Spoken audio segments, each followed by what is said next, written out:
സാധാരണ മനുഷ്യന് സഹിക്കാവുന്നതിന്റെ അപ്പുറത്ത് നിന്റെ ജീവിതത്തിൽ സംഭവിച്ചു. അത് കഴിഞ്ഞു. എല്ലാം മറന്ന് മുന്നോട്ട് പോകാനുള്ള ശക്തി ദൈവം തന്നിട്ടുണ്ട്. ഓരോ മനുഷ്യനും ചില കർത്തവ്യങ്ങളും കടമകളും തന്നു. അത് നിഷേധിക്കരുത്. ഇല്ലച്ചോ, നിഷേധിക്കുന്നില്ല.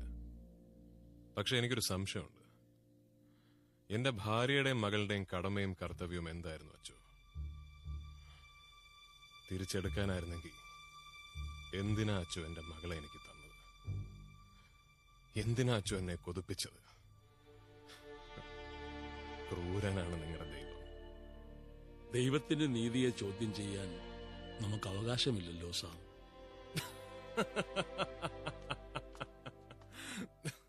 കൊള്ളാം. ഇതാണ് നിങ്ങൾ പുരോഹിത വർഗത്തിന്റെ വിജയം. എന്തിനും ഏതിനും ഒരു ഉത്തരവുണ്ട്.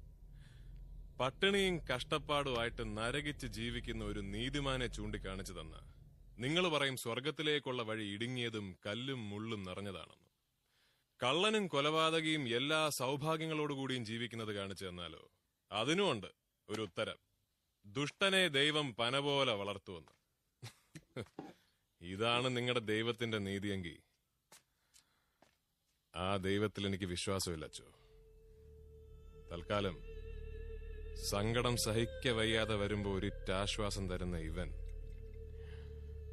ഇവനാണ് എന്റെ ദൈവം. എനിക്ക് നഷ്ടപ്പെട്ടത് ഏതെങ്കിലും ഒന്ന് തിരിച്ചു തരാൻ നിങ്ങളുടെ ദൈവത്തിന് സാധിച്ച അന്ന് ഞാൻ അച്ഛനെ അനുസരിക്കാം. അതുവരെ എന്നെ വെറുതെ വിട്ടേക്കച്ചു.